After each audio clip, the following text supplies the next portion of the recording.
Hello दोस्तों, स्वागत है आप सभी का एक और नई वीडियो में। आज मैं आप सभी के लिए लेकर आया हूँ वेंडिगो से जुड़ी एक बेहद ही सच्ची और खौफनाक घटना। वीडियो स्टार्ट करने से पहले आप सभी से गुजारिश है कि अगर आपके साथ भी कोई ऐसी सुपरनैचुरल घटना या फिर ऐसी कोई रहस्यमय घटना घटी हो जिसे आप हमें बताना चाहते हो, तो आप स्क्रीन पर दिख रही मेरी इंस्टाग्राम आईडी पे मुझे पर्सनली मैसेज करके वो बता सकते हो। मुझे आपकी घटना लोगों तक पहुंचाने में बहुत ही ज़्यादा खुशी होगी। ये भी हो सकता है कि आपकी घटना जान के शायद किसी और की थोड़ी मदद हो जाए। और हाँ, अगर आपको ये वीडियो देखने के बाद अच्छा लगे तो हमारे चैनल को सब्सक्राइब भी ज़रूर कीजिएगा। अब बढ़ते हैं आज की घटना की तरफ। दोस्तों, ये घटना वेंडिगो के बारे में है, इसीलिए बेहतर होगा कि मैं आपको वेंडिगो के बारे में थोड़ा बहुत बता दूं। दोस्तों, वेंडिगो एक ऐसा रहस्यमय प्राणी है जो कि अमेरिका और कनाडा के जंगली इलाकों में बहुत ज़्यादा पाया जाता है। जिन लोगों का अब तक इससे सामना हुआ है उनका कहना है कि ये एक बहुत ही बड़ा आदमखोर है और ये मांस का भूखा रहता है। लोग बताते हैं कि वेंडिगो कोई और नहीं बल्कि कोई ऐसा इंसान ही होता है जिसके अंदर एक बहुत ही ज़्यादा बुरी आत्मा प्रवेश कर जाती है और वो उसे मांस खाने के लिए मजबूर कर देती है। लोगों की माने तो वेंडिगो का आकार काफ़ी ऊंचा हो सकता है, लेकिन काफ़ी बड़ा और शक्तिशाली होने के बावजूद उसके शरीर पर हमेशा मांस की कमी रहती है। कई लोग तो ये भी बताते हैं कि जब उसे किसी इंसान का मांस खाने को नहीं मिलता तो वो जानवरों का मांस भी खा लेता है, और अगर उसे वो भी ना मिले तो वो खुद अपने शरीर का मांस भी खा लेता है। कहते हैं कि उसकी आंखें नहीं होती, सिर्फ 2 काले गड्ढे होते हैं। इस आदमखोर को देखने के कई लोगों ने दावे किए हैं और कई लोगों ने तो ऐसी घटनाएं भी बताई हैं जिनमें उनके अपनों की जान चली गई है। और आज एक ऐसी ही घटना मैं आप सभी लोगों को बताने जा रहा हूँ। मेरे पापा ने एक बार मुझे एक बहुत ही भयानक घटना बताई थी, और इससे भी भयानक बात यह है कि ये घटना बिल्कुल सच्ची है और मेरे परिवार पे बीती हुई है, इसीलिए मैं इसे मानने से नकार भी नहीं सकता। ऐसे कई सारे कारण हैं जिनकी वजह से मैं इस घटना को कभी भी नहीं भूल पाऊँगा। तो जिनमें से एक कारण ये भी है कि यही वो घटना है जिसके कारण मेरे दादाजी की मौत हुई थी। बचपन में जब तक मेरे पापा मुझे ये घटना बताते थे, मैं यही सोचता था कि वो सिर्फ मुझे बच्चा समझ के ऐसे ही बहलाने के लिए ये कहानियाँ सुना रहे हैं। लेकिन धीरे धीरे जैसे जैसे मैं बड़ा हुआ, तब मुझे पता चला कि वो जो मुझे बताते आए थे वो झूठ नहीं बल्कि हकीकत थी। और आज मैं भी आपको उसी घटना के बारे में बताने जा रहा हूँ। हम सभी लोग हर जगह पे अलग अलग तरीके से कहानियाँ सुनते हैं, टीवी पर या फिर कई लोगों से। सब लोग बताते हैं कि उन्होंने भूत देखा, ये देखा या फिर वो देखा, लेकिन हम अपने दिमाग में बिठाए हुए हैं कि ये सब चीज़ें नहीं होती हैं। वो सब लोग झूठ बोल रहे होते हैं या फिर कहानियाँ बना रहे होते हैं। और हम लोग ऐसा तब तक करते हैं जब तक कि ऐसा कुछ ना कुछ हमारे साथ या फिर हमारे परिवार वालों के साथ ना हो जाए, कुछ ऐसा जिसकी वजह से हम इन सब चीज़ों पे विश्वास करने से मजबूर हो जाएं। जैसा कि मैंने आपसे कहा, ये घटना मुझे मेरे पापा ने बताई थी। पहले तो मुझे इस घटना पे बिल्कुल भी विश्वास था नहीं, लेकिन फिर जब मैंने इन सब चीज़ों के बारे में इंटरनेट पर जानना चाहा, तब मुझे पता चला कि ये सिर्फ हमारे साथ ही नहीं बल्कि कई सारे लोगों के साथ पहले भी घट चुकी है। जब मैंने इस घटना पे थोड़ी बहुत रिसर्च करी, तब जाके मुझे पता चला जिस चीज़ से उनका सामना हुआ था वो चीज़ थी वेंडिगो। लेकिन हमारे पापा उसे ऐसे नहीं बुलाते थे क्योंकि वो उस चीज़ को जानते ही नहीं थे। अब मैं आपको बिल्कुल वैसे ही बताता हूँ जैसे मुझे मेरे पिताजी ने बताई थी। जब मैं छोटा था उस समय शिकार करना बहुत ही अच्छा माना जाता था। कोयोट भेड़िए की एक प्रजाति होती है जो कि उनसे काफ़ी ज़्यादा मिलती है, लेकिन ज़्यादा खतरनाक नहीं होती। और उनका शिकार करने के लिए हम हमेशा ही पीछे के जंगलों में जाया करते थे। अब बात ये थी कि उनकी चमड़ी बहुत ही महंगी बिक जाती थी, जिसके कारण हमारा गुजारा बहुत ही अच्छे से होता था। हम ये शिकार वाला काम हर रात में करते थे क्योंकि दिन में ये सब करना ठीक नहीं था। ऐसा नहीं था कि हमेशा हमें कोयोट मिल ही जाता था, कभी कभी हम हिरन भी मार लाते थे क्योंकि पापा जिन्हें बेचते थे उन्हें इस सब से कोई ज़्यादा फ़र्क नहीं पड़ता था। वो भी एक ऐसी ही रात थी जब हम शिकार के लिए गए हुए थे। हम जंगल में आगे बढ़ते हुए किसी जानवर के निशान ढूंढने की कोशिश कर रहे थे और उसके बाद हमने वो दृश्य देखा जिसे देखकर किसी का भी दिल दहल जाए। जब हम एक झाड़ी को पार करके थोड़ा आगे गए तो हमने आश्चर्य भरी आंखों से देखा कि हमारे चारों ओर सिर्फ खून ही खून फैला हुआ था। पेड़ की डाली से लेकर ज़मीन की घास तक हर जगह सिर्फ खून ही खून।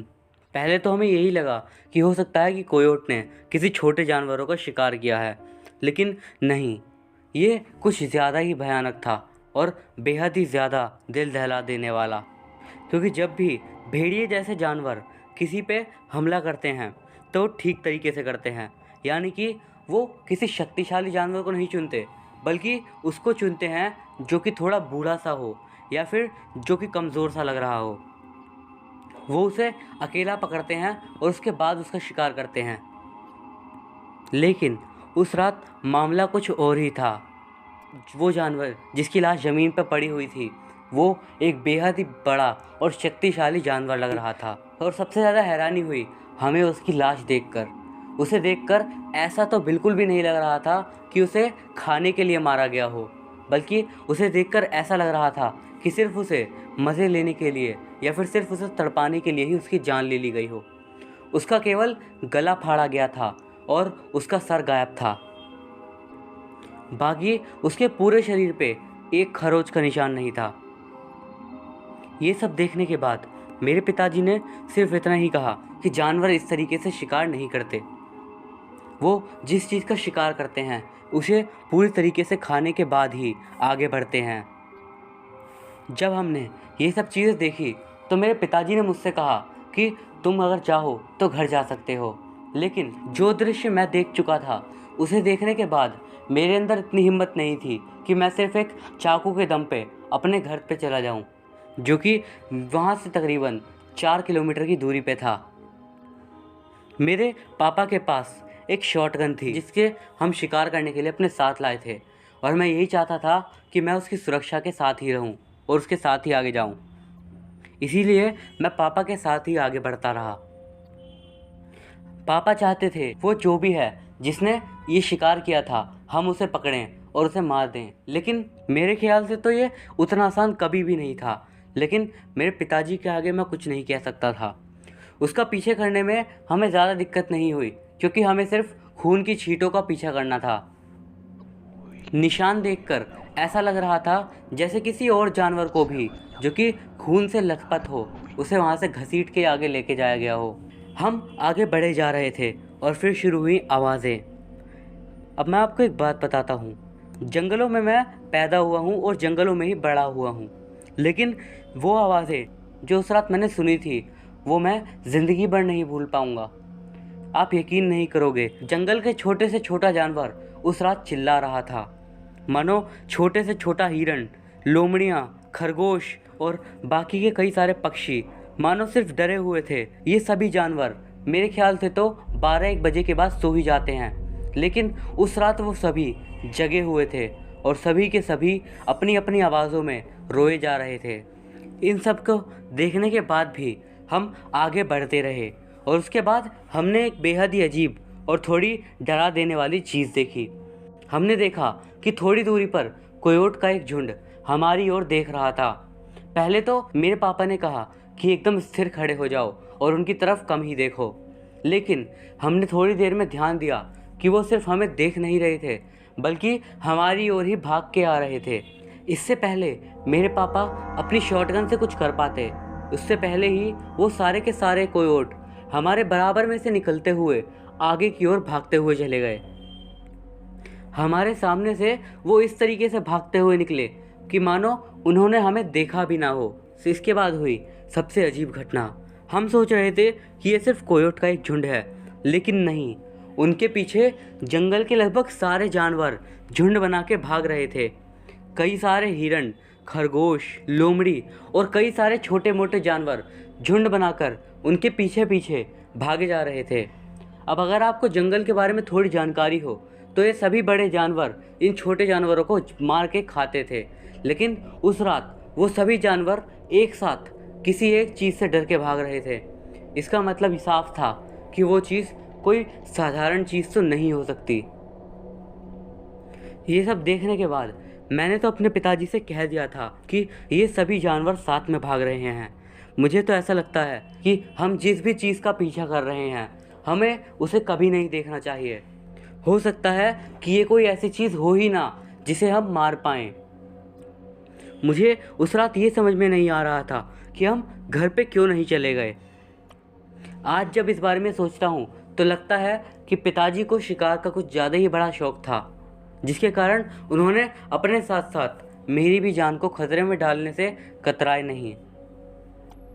इसके बाद हम एक थोड़े मैदान टाइप के एरिया में आ गए। हमने देखा जो जानवर हमने भागते हुए देखे थे उन जानवरों के पैरों के निशान हर तरफ थे, लेकिन उनमें भी एक बेहद अजीब बात थी। जो बीच में खून पड़ा हुआ था, जो कि शायद किसी जानवर के घसीटे जाने का था, उसके पास से कोई भी जानवर नहीं गया था। सभी जानवर उसके दाएं या बाईं ओर से निकले, लेकिन कोई भी उसके पास से नहीं निकला। और ये था शायद डर उस चीज़ का जिसने ये सब किया था। फिर भी हम उस खून का पीछा करते गए और आखिरकार हम एक जगह पे पहुंच गए। उस जगह पे बहुत पहले एक स्कूल हुआ करता था जो कि बंद हो गया था, और अब वो जगह सिर्फ एक खंडहर ही रह गई थी। अक्सर वहाँ पे सिर्फ बेसहारा लोग ही देखे जाते थे, लेकिन जब हम उस रात वहाँ पे पहुँचे तब हमने जो भी देखा और महसूस किया वो मेरी ज़िंदगी का सबसे खौफनाक समय बन के रह गया है, और मेरी यादों में हमेशा वो मुझे डराता रहेगा। हम उस स्कूल से तकरीबन अभी भी 50-60 मीटर की दूरी पे ही थे कि हमें एक आवाज़ आनी शुरू हुई। अगर ठीक से बताऊं तो हमें एक नहीं, एक्चुअली में 2 आवाज़ें आना शुरू हुई, जिनमें से एक आवाज़ थी बहुत तेज़ आवाज़, जो कि मैं आपको बता भी नहीं सकता कि वो आवाज़ किस चीज़ से मिलती जुलती थी, लेकिन वो आवाज़ बहुत तेज़ थी, शायद गुर्राने जैसी। उसके साथ में ही एक धीमी आवाज़ भी आ रही थी, और वो सिर्फ कराह रही थी। और उस आवाज़ को सुन के मैं साफ समझ गया था कि वो किसी जानवर के कराहने की आवाज़ है। एक कोई जानवर जो कि बहुत बुरी तरीके से ज़ख्मी हो, बहुत धीरे धीरे करा रहा था। और ये दोनों आवाज़ें एक ही समय पे आके हम लोगों को डराए जा रही थी। हम धीरे धीरे बढ़ते बढ़ते उस जगह के बस 20 मीटर दूर ही रह गए थे, और उसके बाद मेरे पापा ने मुझे देखा और कहा, तुम मेरे पीछे रहना, क्योंकि हम बस उसका सामना करने ही वाले हैं। किसी भी जानवर का अगर हम शिकार करते हैं तो वो पहले हम पे हमला ज़रूर करेगा। खून के निशान से इतना तो हमें शायद पता है, वो जो भी है सिर्फ एक है, वो कोई बहुत बड़ा जंगली कुत्ता हो। मेरे पापा ने मुझे इतना समझाया, वो जब अपने शिकार को खा रहा होगा तो वो उसको पीछे से शॉटगन से मारेंगे, और अगर उस चीज़ ने उनके ऊपर झपट्टा मार दिया तो मेरा काम था उसे चाकू से वार करके रोकना। मेरे पापा थोड़ा आगे आगे बढ़ रहे थे और मैं उनके पीछे पीछे, और शायद ये हमारी ज़िंदगी की आखिरी गलती थी, अगर मेरी नहीं तो मेरे पापा की तो बिल्कुल। उसके बाद जो हुआ वो इतना खौफनाक था कि उसका दृश्य मेरे दिमाग में आज भी बसा हुआ है। हमने देखा कि एक टूटे फूटे कमरे के अंदर सिर्फ खून ही खून बिखरा हुआ था। सामने एक जानवर की लाश पड़ी हुई थी, और उसके सामने एक बहुत ही बड़ा जीव बैठा हुआ था। जीव क्या कहूँ, देखने में तो वो सिर्फ एक इंसान ही लग रहा था, लेकिन इंसान से बहुत बड़ा। उसका पूरा शरीर बहुत ही पतला और सूखा हुआ था। डरावने थे उसके हाथ, जो कि काफ़ी लंबे लग रहे थे, और उसके नाखून जो कि बहुत ही बड़े बड़े थे। उसके हाथ और पैर थे जैसे कि हम इंसानों के होते हैं, लेकिन वो बैठा था मानो किसी बंदर की तरह, और नीचे पड़े हुए अपने शिकार को सिर्फ नोच कर खाए जा रहा था। मांस के टुकड़े हर जगह फैले हुए थे और गंदी बदबू आए जा रही थी। अब हमने उसे देख लिया था, और पीछे से देखने में मेरे पापा को लगा कि वो शायद कोई इंसान है, लेकिन मेरे पापा को इन सब चीज़ों की थोड़ी बहुत जानकारी थी कि ये सब जीव क्या हो सकते हैं। वो कुछ सोच में पड़ गए, और उस समय 5 से 10 सेकंड के लिए उस जगह पे जो शांति थी वो शांति बहुत ही ज़्यादा डरावनी थी। मेरे पापा ने अपनी शॉटगन से एक गोली चला दी, लेकिन मेरे ख्याल से उनका निशाना चूक गया। लेकिन अगर वो उस चीज़ को लगा भी था तो शायद उससे कोई फ़र्क नहीं पड़ता। वो चीज़ बहुत ही ज़ोर से घुर्राते हुए पीछे की ओर पलटी था। वो इतना ज़्यादा भयानक नज़ारा था कि मुझे समझ में भी नहीं आया कि वो आखिर था क्या, इंसान, जानवर या फिर क्या। वो जो भी चीज़ थी उसने तुरंत मेरे पापा के ऊपर झपट्टा मार दिया और झपट्टा मारने के तुरंत बाद वो उनकी त्वचा को फाड़ने लगा अपने बड़े बड़े नाखूनों से।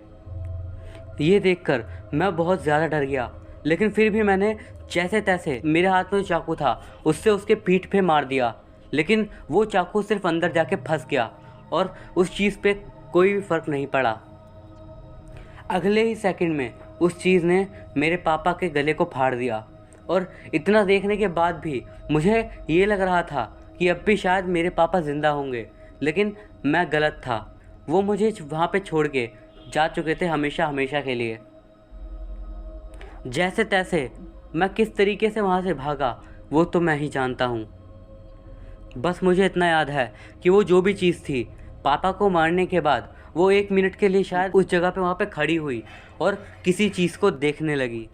मैं वहाँ से जितनी जान लगा के भाग सकता था उतनी तेज़ भाग रहा था। शायद ही मैं अपनी ज़िंदगी में कभी इतनी स्पीड में भागा होऊंगा। और उसके बाद वो डरावनी सी चीज़ मेरे पीछे पीछे भागने लगी। मैं आपको बता नहीं सकता कि मुझे कितना ज़्यादा डर लग रहा था भागते हुए। इतना डर कि अगर मैं शायद पीछे एक बार भी देख लेता तो वहीं पे दम तोड़ देता। लेकिन मैंने अपने डर पे काबू किया और पीछे मैंने देखा ही नहीं और सिर्फ आगे की दिशा में भागता गया। भागते भागते अपने घर जाना एक बेवकूफ़ी होती, इसीलिए मैं सीधी दिशा में भागता गया, क्योंकि उसी दिशा में मेरे पापा का वो मालिक रहता था जो कि हमसे चमड़ी खरीदता था। मुझे नहीं पता कि कैसे, पर भागते भागते मैं उनके पास पहुंच गया। वो सभी लोग अपने घर के बाहर ही बैठे हुए थे। शायद उसके कुछ दोस्त आए हुए थे जो कि शराब पी रहे थे वहीं बैठ के। मैं उसके पास गया और सिर्फ जाके वहाँ पे उसके सामने खड़ा होके रोने लगा। उसने मुझसे पहले तो कुछ नहीं कहा, लेकिन सिर्फ उसने मेरी पीठ देखकर कहा, वो तुम्हारी पीठ पे क्या है? जब मैंने पीछे देखा तो मेरे होश उड़ गए। मेरी पीठ पे चमड़े का एक टुकड़ा पड़ा हुआ था और वो शायद और किसी का नहीं बल्कि मेरे पापा का ही था। इतने में वो भी उठ के खड़े हुए और ज़ोर ज़ोर से पूछने लगे, क्या हुआ बताओ तो सही। लेकिन तभी इतने में ही पीछे जंगल की तरफ से बहुत ज़ोर से घुर्राने की आवाज़ आई।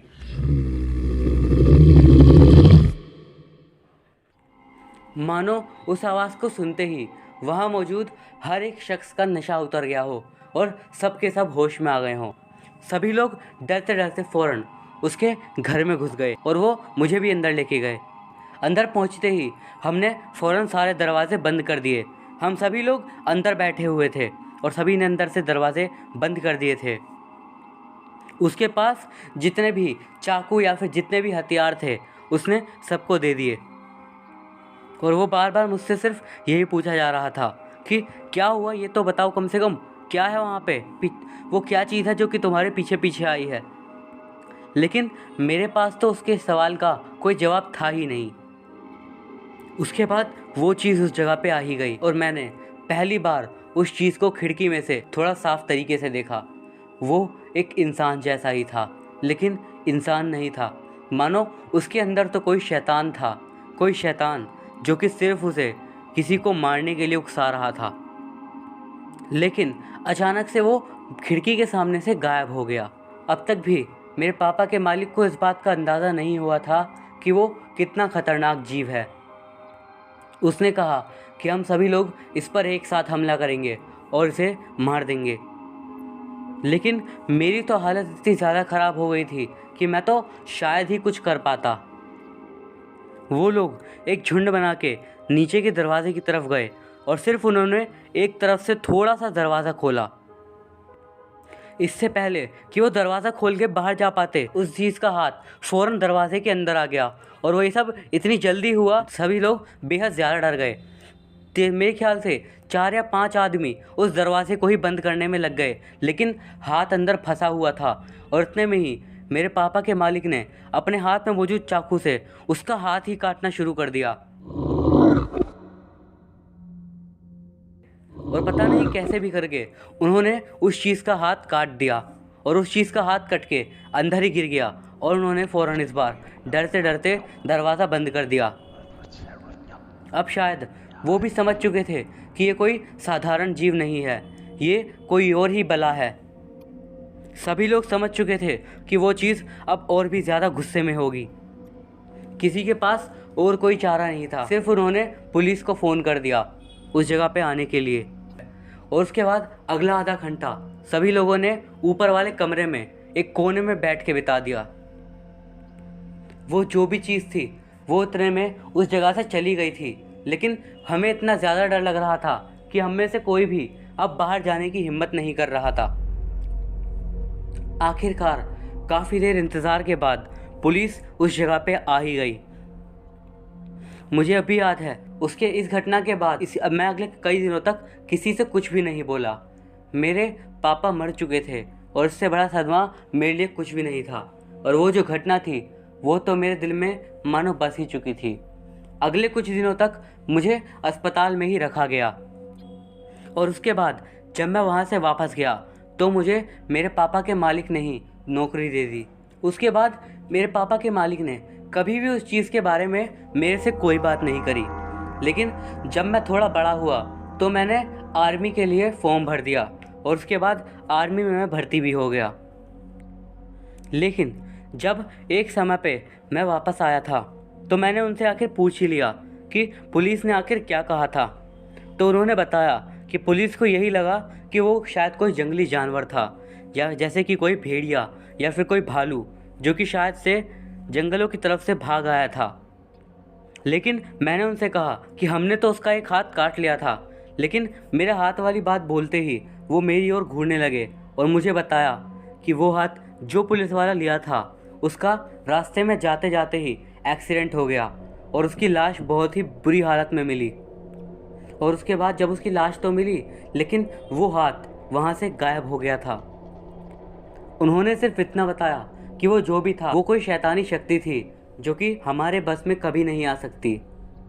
उसके बाद मैं उनसे कभी भी नहीं मिल पाया, क्योंकि जब मैं वापस आया तो वो लापता हो चुके थे। पुलिस वालों से मैंने पूछने की कोशिश की तो उन्होंने पहले तो मुझे एक झूठी कहानी बताई कि वो किसी के पैसे उधार ले रखे थे और ना लौटाने के कारण वो इस जगह से भाग गए। लेकिन ये इतना आसान नहीं था। मुझे पता था कि वो जगह बहुत ही ज़्यादा खतरनाक है, इतनी ज़्यादा खतरनाक कि अगर मेरे साथ पूरी की पूरी आर्मी भी चलने को राज़ी हो तो मैं तब भी उस जंगल में नहीं जाता। तो वो अंकल उस जंगल में भाग के कैसे चले गए। लेकिन जब मेरी मम्मी की मौत हुई तब मेरे पापा ने उसी जगह पे जाके एक बार फिर से बसने का फ़ैसला कर लिया, और तब जाके पुलिस वालों ने मेरे पापा को ये बात बताई कि हर साल उन जंगलों में कई सारे लोग लापता हो जाते हैं और कईयों की तो लाश भी नहीं मिलती है। जिनकी मिलती है वो उस हालत में नहीं होती कि उनको कोई पहचान सके। ये घटनाएं बीते कई सालों से हो रही थी, इसीलिए वो जगह पे हमने छोड़ दी थी। वैसे इस चीज़ के बारे में जब मैंने इंटरनेट पे सर्च किया तो सभी लोगों ने सिर्फ इतना बता रखा था कि वो एक वेंडिगो था। तो दोस्तों, ये थी हमारी आज की एक वेंडिगो से जुड़ी सच्ची डरावनी घटना। अगर आपको ये वीडियो अच्छा लगा हो तो इस वीडियो को लाइक ज़रूर कीजिएगा। इस वीडियो पे एम रखते हैं 500 लाइक्स का। होप आप इसे जल्दी पूरा करोगे। मैं अभिषेक मिलता हूँ आपसे अगली वीडियो में। तब तक के लिए गुड बाय।